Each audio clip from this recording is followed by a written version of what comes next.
Hi, everyone. Welcome back. Today, we're talking about something that way too many people are dealing with right now, but not enough are saying it out loud. That is not feeling valued at work.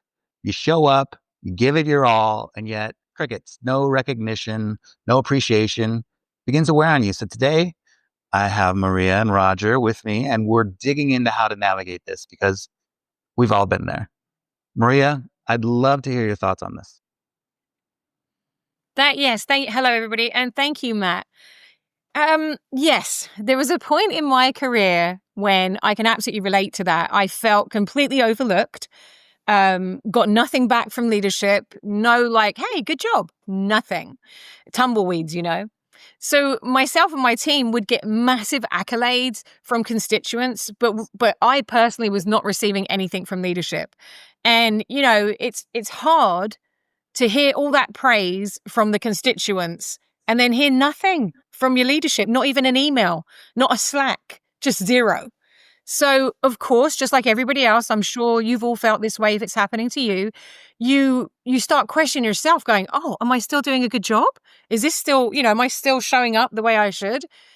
And it took a while, for me to do self-reflection, but then I realized, just because people don't tell you doesn't mean you're not valuable. It absolutely does not. And let me tell you something, having been in the industry for a long time, in enablement anyway, in VP jobs for a long time, it really doesn't matter what level you are. So, before setting up the company, I was vice president, and it just doesn't matter what level you are. Everyone has to report to someone. So I still wasn't feeling valued at that level. So it happens consistently. Even CEOs who have to report to the board could also feel that way sometimes. And you know what? The truth of it is there are bad actors, and sometimes leadership just doesn't show up in the right way to support you. It's just that simple. hmm I know in situations like this, I feel devalued sometimes. Roger, have you felt that way before? Oh yeah. Sometimes, depending on how busy everyone is with all their projects, you can just be overlooked, and it's really easy to internalize those feelings. You start thinking, "Am I not good enough? Is my team not good enough?" When really it's a culture or a communication issue. It's not a you issue. Wow. So, how does one handle that emotionally? Okay. So, when you're in that space, feeling invisible, what helped you emotionally? How do you stop that spiral, Maria? Yeah, absolutely. I mean, luckily, me personally, I am self-motivated. And so the pat on the back, I don't need it all the time. I just need it sometimes. However, to stop the spiral for me, when I was questioning myself in that particular situation, I had to separate my value, Maria's value, from an individual's validation. And so what I did for myself was I started to journal. I was doing it in a document, what I accomplished each week to remind myself of some of the wins that were happening on a consistent basis, so that I could reflect on it and look down. If there was accolade in an email, I'd print it out and, stick it on my wall in front of me. It's a reminder just to say, nope, you're doing great. Keep going. You don't need that validation from anyone else. Love to hear it. How about you, Roger? Well, for me, I was getting feedback from people I trust outside of work, mentors and peers. They gave me a perspective I couldn't see when I was stuck in it. And it was really important to me to get that feedback from people outside of my company, because when you speak to a colleague, you don't know where all of the hidden alliances are. And having that really clear, unbiased feedback was helpful. So I like feedback outside of work, and it's just helpful. It's just helpful. Excellent. Unbiased feedback. Very important. Okay. So, let's talk about strategy. If someone's watching this right now and they're feeling underappreciated, what is one move that they can make this week, Maria? Yes. I mean, one of the most important things that they could do is to start documenting their wins. And that could be as simple as writing it on a piece of paper, but keeping it so you have it, or putting it into a document, into a notes book or whatever. But you know what? They need to document every single one. And here's why. When review time comes, Or if you're ready to speak up, speak to your manager about how come, you don't see my value, or however you want to frame it, guess what? You've got the receipts. You got the receipts. If they question you, you're like, well, I did this on this day. This is what happened. Here's the accolade. It's important to document your wins. This is what I would actually tell my directs and their directs, tell them to tell their team, because, making note of your accomplishments in the moment, really important to do it there and then, including any feedback on Slacks, emails, or even high fives at the coffee cooler or the virtual coffee cooler. You have it. And then you can send this along to your manager at any time. You don't have to send it at review time. You can say, oh, hey, just wanted to share this with you. And then you send the email.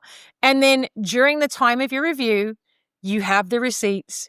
You validate your value. That would be my one piece of advice. Excellent, Maria. I know I save a little note, and I have for quite a few years. It's a file called Kudos, and I just copy and paste anything nice work-related that someone has said to me. Roger, what's your strategy?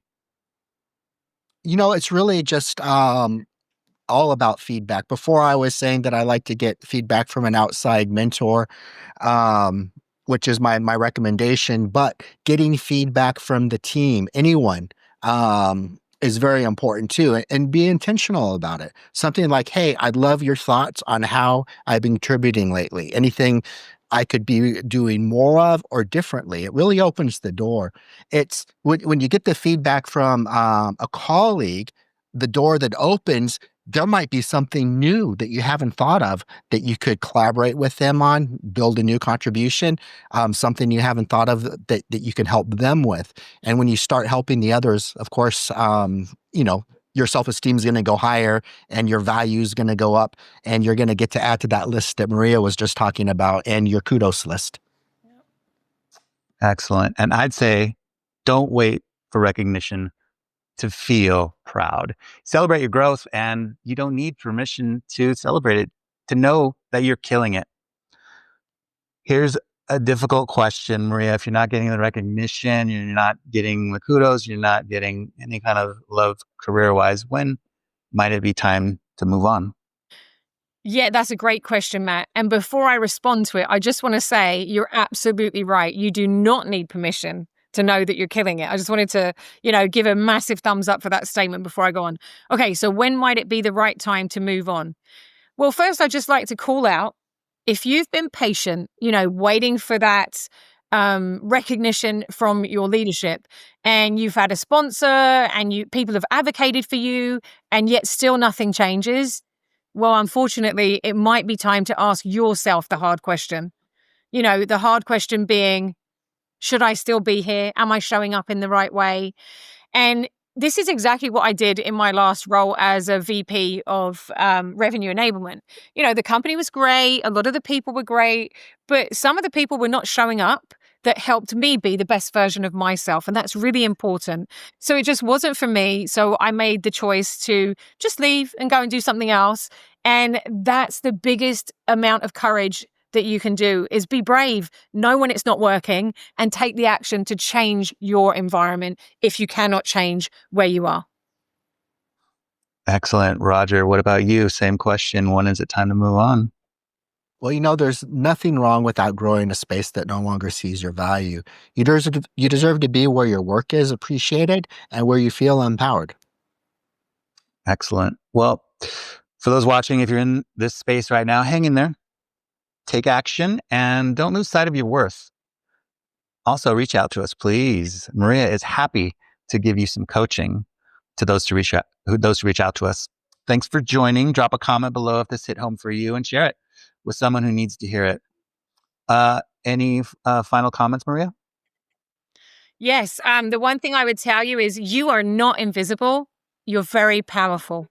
Absolutely. Keep showing up, but don't settle. You're worth more than just silence. Bottom line, your value doesn't decrease because someone else fails to see it. I want to thank you for tuning in. And remember, Maria is happy to give some coaching for free to those who reach out. Email directly at maria@goodmorningenablement.com. Thank you so much. Have a wonderful day. Bye, everybody. Bye.